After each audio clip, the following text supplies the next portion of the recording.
내 동생은 그 두꺼운 자습서 4권을 각각 무려 10번을 봤다. 농담이 아니라 실제로 너덜너덜해질 때까지 공부했다. 결국 중등병시에서 금상을 타고 민족사관고등학교에 진학했다. 내 동생을 봐도 알 수 있듯이 공부의 기본은 반복과 복습이다. 도서 미쳐야 공부다 중에서 안녕하세요. 게이트 오브 위즈덤 채널입니다. 이번에 소개해드릴 도서는 7번 읽기 공부법입니다. 지은이는 야마구치 마유이고 옮기니는 류두진님입니다. 펴낸 곳은 위즈덤 하우스입니다. 지은이에 대해 설명을 드리겠습니다. 지은이 야마구치 마유는 1983년 홋카이도 삿포로에서 태어났습니다. 도쿄대 법학과를 수석으로 졸업했고 현재 변호사로 활동 중입니다. 고등학교 진학을 계기로 홀로 도쿄로 상경해 2002년 도쿄대에 입학했습니다. 법학부 3학년 때 사법시험, 이듬해의 국가공무원 제1종 시험에 합격했고 대학 4년 내내 전 과목 최우수 성적을 받아 총장상을 수상하면서 수석으로 졸업했습니다. 졸업 후 재무성에 입사해 국제과세 등 조세 정책 업무를 담당했으며 2009년부터 변호사 활동을 시작했습니다. 평범한 소녀였던 저자는 학원이나 과외 대신 오로지 독학으로 원하는 시험에 모조리 합격했는데 그 비결은 7번 읽기 공부법에 있었다고 말합니다. 그것은 7번 읽는 것만으로도 책 한 권이 저절로 머릿속에 기억되는 공부법으로 누구나 쉽게 할 수 있다는 강점이 있습니다. 이 책에서 저자는 합격의 신으로 만들어준 7번 읽기 공부법의 구체적인 방법과 확고한 마인드 컨트롤 노하우를 알려줍니다. 현재는 변호사로서 주로 기업 법무를 다루고 있으며 TV 프로그램 출연 및 도서 집필 등 여러 방면에서 활약하고 있습니다. 저서로는 노력의 방법론 등이 있습니다. 그럼 본문으로 들어가 보겠습니다. 공부는 목표가 아닌 철저한 수단이다. 공부법만 확립되어 있으면 편해진다고 설명했는데 이는 공부가 즐거워진다는 말과 엄연히 다른 뜻이다. 공부법을 익히면 지식 습득으로 가는 길은 분명히 짧아지고 목적지로의 도달도 확실해진다. 그러나 그 여정이 즐거울 것이라는 생각은 오해다. 지식을 배우고 자신의 것으로 만들기 위해서는 당연히 노력이 필요하기 때문이다. 노력이란 자신이 정한 방법을 매일같이 되풀이해야 하는 반복과 계속을 의미한다.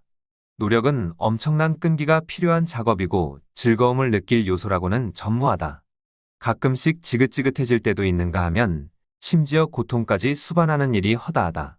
하지만 나는 줄곧 노력이라는 것을 계속해왔다. 중학생 때는 4시간, 고등학생 때는 5시간, 대학 입시 공부를 할 때는 10시간, 사법시험을 준비할 때는 14시간 정도의 시간을 매일 공부하는 데 투자했다.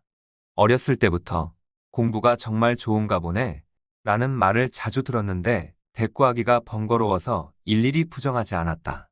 하지만 이는 커다란 오해다. 나는 공부를 좋아서 했던 적이 없다. 공부는 결코 즐거운 것이 아니다. 배우는 것은 재미있다. 즐거우면 의욕이 생겨난다. 와 같은 구호는 솔직히 말해 일종의 환상 같은 현실과 동떨어진 선동 문구라고 생각한다. 물론 배우는 과정에 즐거움이 전혀 없다는 말은 아니다. 지적 호기심이 채워지는 순간이 있는가 하면 몰랐던 부분이 이해되는 후련한 순간도 있다. 그러한 순간의 지적인 흥분을 느낄 때도 분명 존재한다. 그러나 어떤 목표를 향해 지식을 습득하는 중차대한 과제 중에 그러한 즐거움은 극히 일부분에 지나지 않는다. 특히 지식을 머릿속에 정착시키는 대부분의 단계에서는 역시 자제력과 인내가 필요하다. 아침에는 포근한 이불의 유혹을 참아내며 일어나야 하고 저녁에는 식사를 대충 때우고 책상에 앉아야 한다. 휴일에는 애인과 시간을 더 보내고 싶은 아쉬움을 뒤로한 채 데이트를 끝낼 수도 있어야 한다. 목표와 현재의 격차 혹은 계획했던 목표까지 남은 시간에 따라 정도의 차이는 있겠지만 어느 정도 자제력이 필요하다는 각오를 해두는 편이 바람직하다. 그렇다면 공부에는 정말 부정적인 측면밖에 없을까? 공부가 즐겁지 않다는 사람들은 그 이유를 자신이 공부를 못하기 때문이라고 여기는데 이는 잘못된 생각이다. 공부를 잘하는 사람들이라고 해서 모두가 즐겁게 공부하고 있지는 않다. 공부는 당연히 즐겁지 않으며 공부하는 과정이 고통스러운 것은 당연한 현상이다. 공부라는 과정 자체가 우리들의 목표는 아니다. 시험 합격, 자격 취득 등 공부를 통해 얻을 수 있는 결과가 우리들의 목표이다. 공부는 목표를 이루기 위한 수단에 불과하다. 공부라는 수단이 고될수록 목표에 도달했을 때 비로소 진정한 의미의 즐거움을 맛볼 수 있다. 공부라는 과정을 즐기면서 할 필요는 없다. 공부하는 지금은 당연히 괴롭겠지만 목표에 도달했을 때는 분명 행복하리라 마음을 다잡는다면 눈앞에 해야 할 일에 집중이 되고 목표를 향해 앞으로 나아갈 수 있다.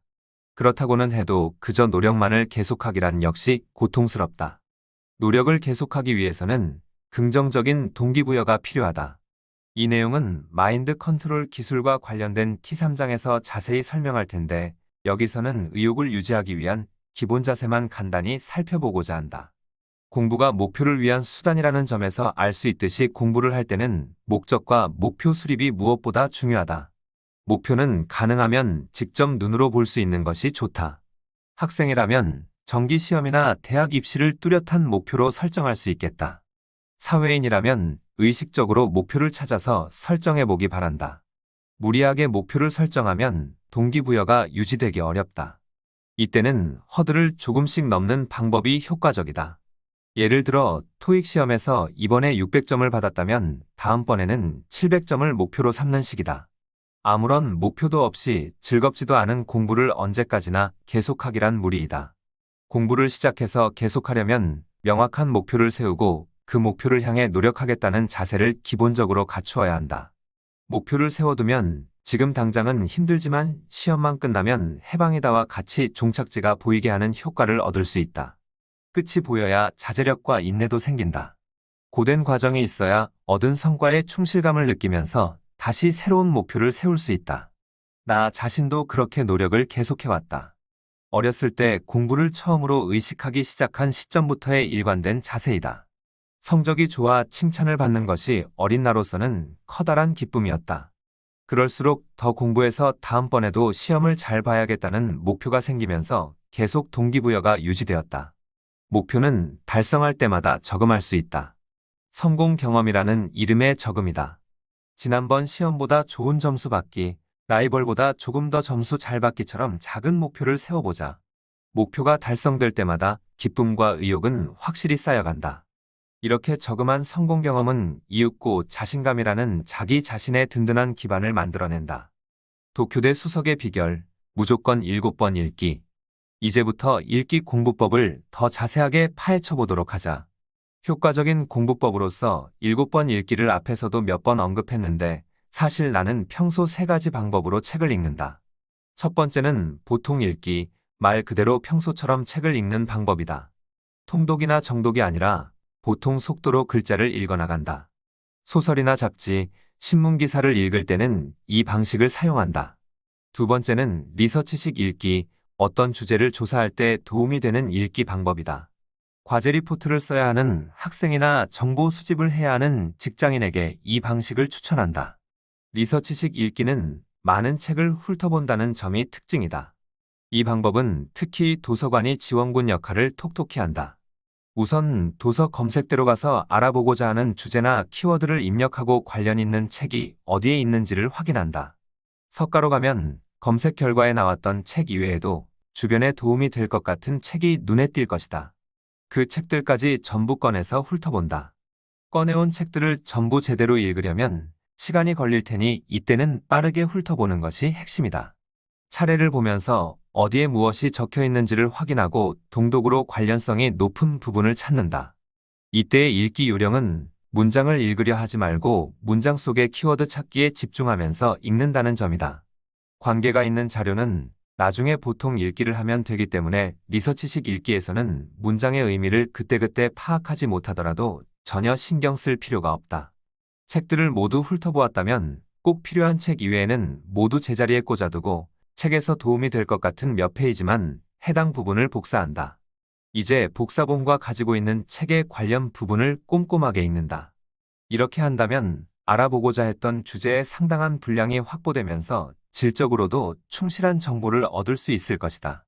한편 리서치식 읽기를 할 때는 인터넷도 큰 도움이 된다. 조사할 내용에 관한 배경 지식이 없을 때는 위키피디아와 같은 온라인 백과사전 사이트 검색을 통해 미리 간단하게 주제에 대한 윤곽선을 그려둔다. 그렇게 하면 어떤 책에 유용한 정보가 실려 있는지를 쉽게 가늠해 볼 수 있다. 그리고 세 번째가 바로 7번 읽기이다. 시험 공부는 물론 지식을 쌓고자 할 때 전반적으로 도움이 되는 방법이다.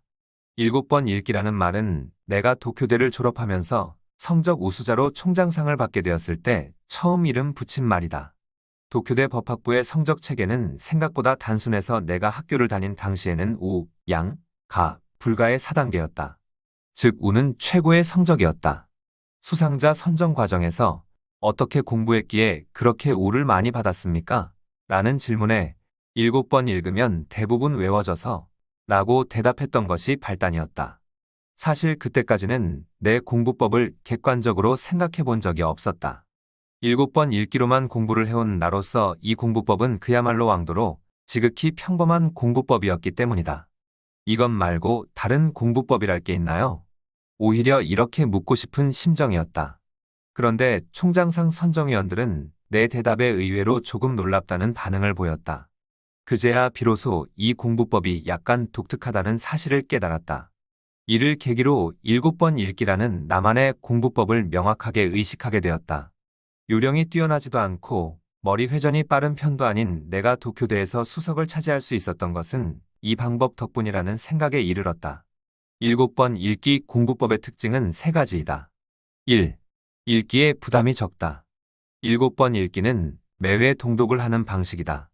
따라서 집중력 있게 제대로 읽고 이해해야겠다는 마음으로 책을 대하는 것과는 거리가 멀다. 2. 정보 입력 속도가 빠르다. 같은 문장을 가지고 읽기 쓰기 말하기 듣기를 했을 때의 정보 입력 속도를 비교해보면 두말할 필요도 없이 읽기가 가장 빠르다. 정리 노트를 쓰거나 강의를 듣는 것보다도 단시간에 대량의 정보를 입력할 수 있다. 3. 언제 어디서나 가능하다. 책이 한 권 있다면 때와 장소를 가리지 않고 공부를 할 수 있다.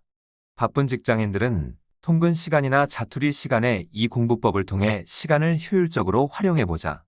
단기 집중 공부에도 적합한 방법이다. 그렇다고 7번이라는 숫자에 너무 연연할 필요는 없다.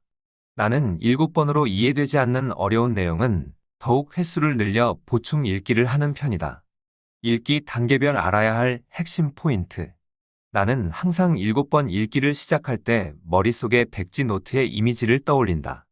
머릿속 노트의 눈앞에 책을 통째로 한 권 복사하는 것이 목표이다. 7번 읽기의 기본은 이해하려고 하지 않고 술술 빠르게 읽어나가기인데 매회마다 파악해야 할 사항에는 차이가 있다. 그 과정은 다음과 같다. 첫 번째 처음에는 표제를 머릿속 노트에 옮겨 적는 감각으로 읽는다. 문장을 훑어보기도 하지만 그것보다는 주로 각 장의 제목, 항목별로 표제와 부제를 의식하면서 표제 간의 관계를 파악한다. 이렇게 전체상을 대략적으로 감지한다. 두 번째, 첫 번째 읽기를 통해 표제가 머릿속에 들어온 단계에서 책 전체를 훑어본다. 항목뿐만 아니라 더욱 세밀한 부분까지 읽는다. 이 단계가 끝나면 책에 어떤 내용이 어느 순서로 적혀 있는지 파악할 수 있다. 책 전체의 줄거리와 구조가 대부분 머릿속에 들어온다. 전반부는 총론과 배경, 중반부는 현황, 후반부는 향후 전망을 설명하고 있다와 같은 이미지를 포착할 수 있다. 세 번째, 이번 단계도 두 번째 읽기와 기본적으로 방법은 같다. 즉, 책 전체를 가볍게 훑어보는 단계이다. 두 번째 읽기를 통해 줄거리를 알 수 있게 되었지만 아직은 어렴풋하게 아는 수준이다. 줄거리를 더욱 자세하고도 명확하게 만들기 위한 작업이 세 번째 읽기이다. 첫 번째부터 세 번째 읽기는 이후의 읽기를 위한 토대를 만드는 과정이다. 아직까지 의미를 확실히 이해하지 못했더라도 전혀 신경 쓸 필요는 없다. 네 번째, 이제부터는 문장 속의 키워드를 의식하면서 읽는다. 자주 나오는 단어나 자세하게 설명되는 용어를 눈에 담아둔다. 그것을 이해하거나 외우려고 해서는 안 된다. 빈출 어휘, 자세히 적혀 있음 정도로 확인하고 넘어가면 충분하다. 다섯 번째 방식은 네 번째 읽기와 같지만 차이는 키워드와 키워드 사이의 설명문을 의식해야 한다는 점이다.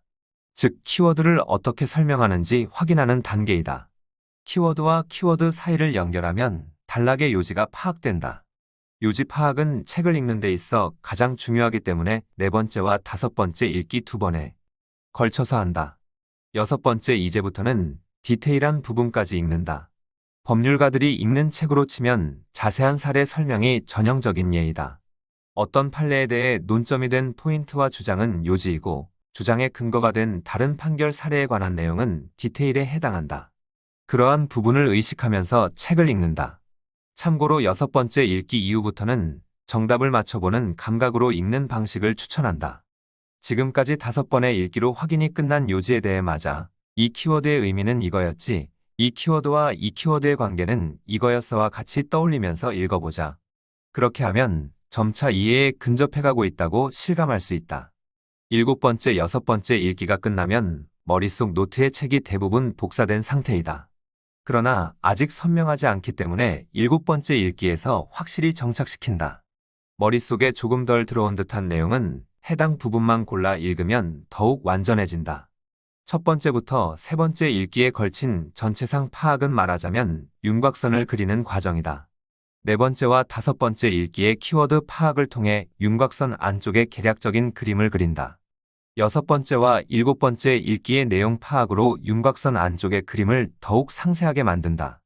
여기까지 마쳤다면 그림이 완성되었다고 생각해도 좋다.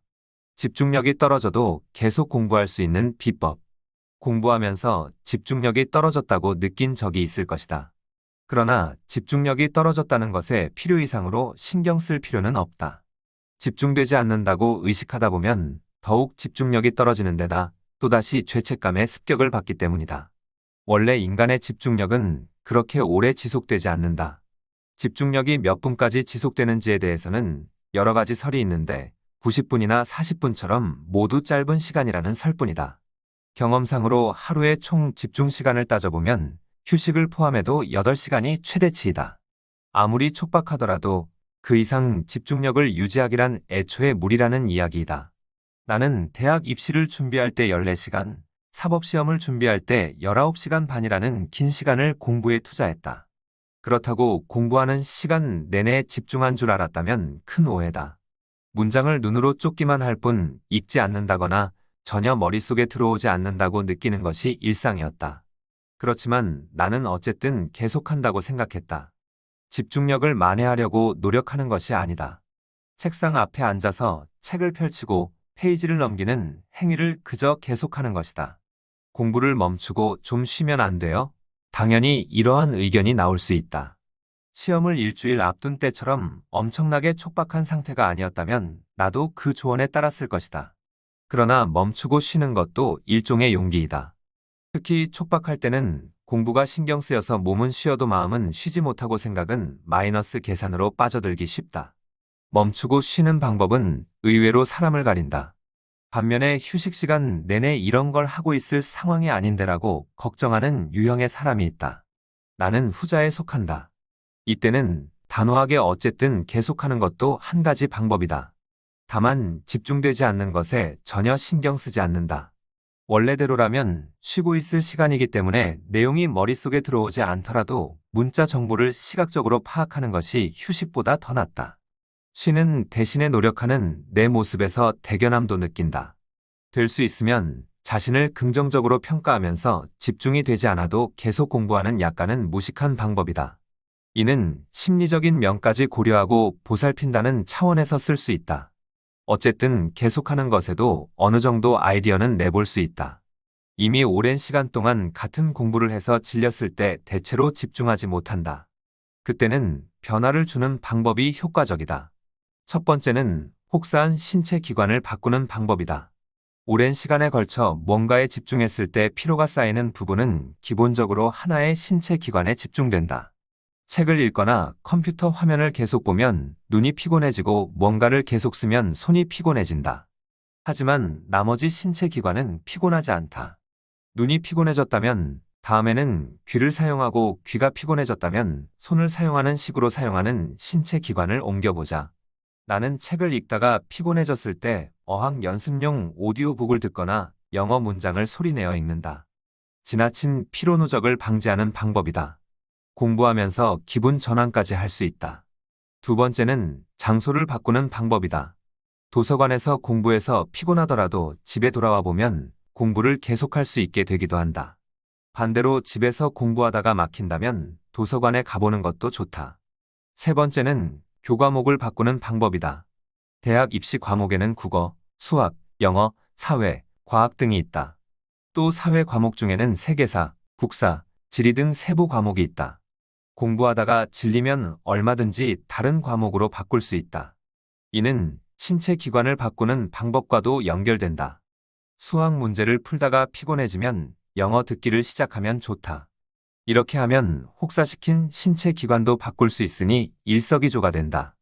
마지막 기분 전환 방법은 어차피 해야 하는 일을 하는 것이다. 아무리 바쁘더라도 어차피 밥은 먹어야 하고 목욕은 해야 한다. 나는 아무리 바쁘더라도 엄마에게는 전화를 건다. 참고로 혼자 살기 때문에 공부 기간 중이더라도 청소나 빨래는 스스로 해야 한다. 따라서 공부할 기분이 나지 않는 순간에 어차피 해야 하는 일상의 일들을 끝내버리는 것도 나름대로 매우 효과적인 기분 전환 방법이다. 목표가 분명할수록 공부 의지가 확고해진다. 마인드 컨트롤을 설명하는 이번 장의 마지막으로 목표에 대해 이야기하고자 한다. 목표는 동기부여를 유지하기 위해 가장 중요한 원동력이다. 목표가 없으면 애초에 공부할 필요성도 생기지 않기 때문이다. 사람이 고생하고 노력한다는 것은 분명 뭔가를 목표로 삼았다는 뜻이다. 그러한 노력이나 분발을 굳건하게 만들기 위해서는 목표를 가능하면 구체적으로 정해둘 필요가 있다. 언제까지 무엇을 할 것인지, 어째서 목표로 하는지를 자기 안에 확고하게 언어화해두자. 내용이 명확할수록 동기부여도 향상된다. 자격시험이나 승급시험 등을 목표로 하는 사람이라면 목표 설정은 간단하다. 문제는 이대로는 안 돼. 뭐라도 하고 싶어라면서 애매한 초조감 속에 머물러 있는 사람이다. 성적이 좋지 않은 학생이나 업무상으로 뭔가 조금 아쉽게 비약하지 못하고 있는 직장인 중에는 이러한 생각에 사로잡혀 있으면서도 노력을 시작하지 못하는 사람이 있다. 무엇을 어떻게 발전시켜 나갈지가 정해지지 않아 공부를 할 방법이 없기 때문이다. 이러한 유형의 사람은 향상심의 방향성을 정할 필요가 있다. 이때는 자신에 대한 평가를 의식해보기 바란다. 자신이 어느 정도의 평가를 받고 있는지가 밝혀지면 무엇을 강화해야 좋을지 가려낼 수 있다. 학생이라면 시험이라는 알기 쉬운 지표가 있다. 현재 점수가 60점이라면 다음번에 70점 이상을 받겠다는 식으로 목표 설정을 할 수 있다. 사회인은 학생과 달리 시험처럼 평가가 수치화되지 않는다. 그러한 가운데 막연하게 세월을 흘려보내는 사람도 있을 것이다. 그러나 실제로 사회인은 학생 이상으로 빈번하게 평가의 기회에 노출되는 법이다. 우선 그러한 사실을 의식하는 것이 중요하다. 사회인의 평가를 좌우하는 순간의 태반은 출력에 있다. 어떤 발표를 했는지, 어떤 자료를 작성했는지, 어떤 기획을 냈는지 등 자신의 능력을 밖으로 꺼내어 주위에 도움이 되어야 높은 평가로 이어진다. 자신이 낸 성과물을 다른 사람과 접촉시키는 순간이라고도 바꾸어 말할 수 있다.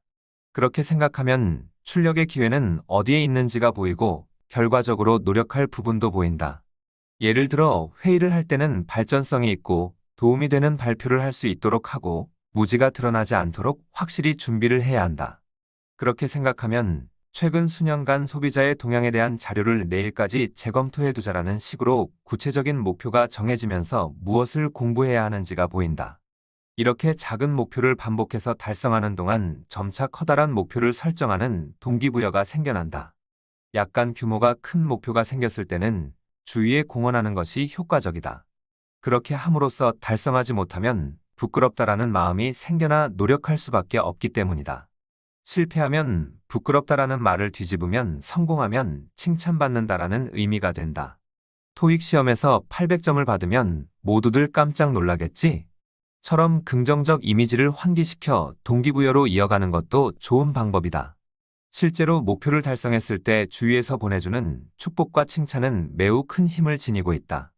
이러한 성공 경험은 다음 도전을 계획하는 원동력이 되기도 한다. 동기부여를 향상시켜가기 위해서는 주위 사람들을 의식하며 때로는 주위의 힘을 빌리는 것도 매우 중요하다. 온전히 독학으로 도쿄대 합격. 맹렬한 공부의 비밀. 고등학교 3학년이 되면서부터는 도쿄대를 목표로 임시 공부를 시작했다. 내가 다니던 고등학교는 국립이었다.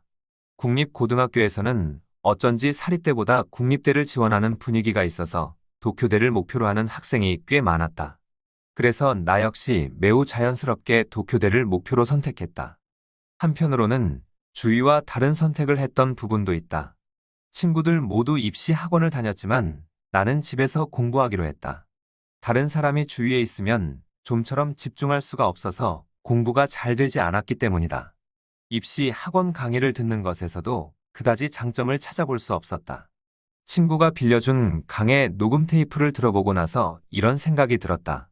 이건 교과서를 음독하는 것하고 별 차이가 없잖아. 그렇다면 혼자서 공부하는 쪽이 효율적이겠어. 왜냐하면 다른 사람의 말을 듣기보다 책에 적힌 문장을 읽는 쪽이 압도적으로 빠르기 때문이다. 강의를 한 번 듣는 시간이 90분이라면 같은 시간 동안 읽기는 두세 번 반복이 가능하다. 더구나 말을 듣는 중에는 내용을 기억하는데 힘을 쏟을 수 없다. 읽기만 한다면 동시에 기억하는 것도 가능하다. 같은 내용의 정보를 받아들일 때 듣기보다는 읽기 쪽이 압도적으로 빠르다. 그렇기 때문에 빠르게 진도를 나갈 수 있는 읽기에 특화된 공부 방법을 선택하기로 마음먹었다. 전문 강사만이 전할 수 있는 정보를 접하는 것도 독학이 갖지 못하는 장점 아닐까요? 이러한 의견이 나올 수 있다. 확실히 입시 학원 강사의 수업은 재미있는 데다 문제풀이나 해석에 대한 조언이 공부에 도움이 되는 면도 있다. 그렇지만 독학을 선택한 이유는 정보의 출처를 하나로 두고 싶었기 때문이다. 이런 해설 방법도 있다. 이 문장은 이렇게도 해석할 수 있다와 같이 교과서에 적혀 있지도 않은 정보의 마음은 오히려 혼란스러워질 우려가 있다. 읽기 공부는 강사의 해석이나 견해 등 타인의 부가 정보가 개입되지 않는 만큼 자신의 이해 구조에 가장 잘 맞는 방법으로 머릿속에 받아들일 수 있다. 다른 사람의 해석을 가능하면 배제하고 최대한 직접적으로 자신의 머릿속에 입력하는 공부법이야말로 나를 최단 거리로 목적지에 인도해준 방법이었다. 대학 입시가 다가오자 공식적인 학교 수업은 없어졌다. 그래서 나는 대학 입시가 코앞에 닥친 고등학교 3학년 겨울부터는 계속 집에서 공부했다. 기상은 아침 8시, 취침은 새벽 2시였다. 수면 시간이 6시간이니 수험생치고는 충분한 편이었다. 식사와 목욕, 다른 자잘한 시간을 제외하고 남은 시간은 전부 공부에 투자했다. 아마 하루에 14시간은 책상 앞에 앉아 있었던 것 같다. 입시를 준비하는 시기였지만 이날에는 어떤 과목을 공부할까? 라고 생각할 만큼 계획을 세밀하게 세우지는 않았다. 몇 월까지 기본 교재 및 페이지까지 진도를 나가겠다는 계획도 전혀 없었다. 그날그날 필요하다고 생각되는 과목을 공부했고 도중에 질리면 과목을 바꾸기도 했다. 대학 입시를 그런 식으로 준비해도 괜찮아요? 이렇게 물어볼 수도 있는데 생각보다 괜찮은 방법이다. 내 공부법은 어떤 과목이든 처음에 모든 범위를 단시간에 통독한다. 따라서 매우 단시간에 모든 범위를 장악할 수 있다. 그렇게 하면 아직 보지 못한 부분에 대한 불안감은 일단 사라진다. 처음에 모든 범위를 통독함으로 기본 교재 안에서 내용별로 페이지 수가 얼마나 할당되어 있는지, 즉 어디가 중요한지와 같은 책의 흐름을 2단계에서 파악할 수 있다. 비교적 이해가 잘 되는 부분과 반대로 읽기 어려운 부분 등 개인적인 난이도의 흐름 역시 처음 단계에서 알 수 있다. 요컨대 해당 교과목의 전체상이라는 지도를 그리는 것이다. 이 지도만 그릴 수 있다면 계획 세우기는 불필요하다. 시험에 잘 나오는 중요한 포인트는 여러 페이지를 할애하기 때문에 자연히 중점적으로 학습하게 된다. 읽기 어려웠던 부분은 읽는 속도가 느려지게 될 테니 역시 중점적으로 학습하게 된다. 읽어나가는 것만으로 계획 없이도 중요한 포인트나 불안 요소에 중점을 두면서 읽기의 흐름을 타는 공부법이 자연스럽게 형성되었다. 입시가 임박해지고 내용이 어느 정도 머릿속에 들어오게 되면 쓰기 방법을 동원했다. 쓰기에는 두 가지 효과가 있다. 하나는 기억을 머릿속에 정착시키는 효과, 다른 하나는 시험 연습이다. 시험에서는 쓰는 작업이 필요하기 때문에 쓰기를 통해 그 감각을 몸에 익히고자 했다. 특히 영어 단어만큼은 정말 열심히 썼다. 영어 단어 공부를 할 때는 단어장을 따로 보지 않고 영어 문장을 읽는 작업을 주로 했다. 처음에는 오로지 영어 문장 읽기만 반복하다가 익숙해지면 A4 연습장에 문장 속 영어 단어를 술술 써내려갔다. 연습장 한 페이지 가득 채워질 때까지 쓰면 찢어버리고 다시 쓰는 작업을 반복했다. 연습장 마지막 페이지까지 다 쓰면 해냈다는 달성감과 만족감을 맛볼 수 있다. 영어 단어를 공부하느라 고등학교 3학년 한 해 동안 연습장을 좋기 두세 권은 다 썼던 기억이 난다. 이상으로 이 도서의 소개를 마치겠습니다. 좋은 도서로 다시 찾아뵙겠습니다. 감사합니다. 구독과 좋아요, 알림 설정은 영상 제작에 큰 힘이 됩니다. 겟 오브 윌슨 채널이었습니다. 감사합니다.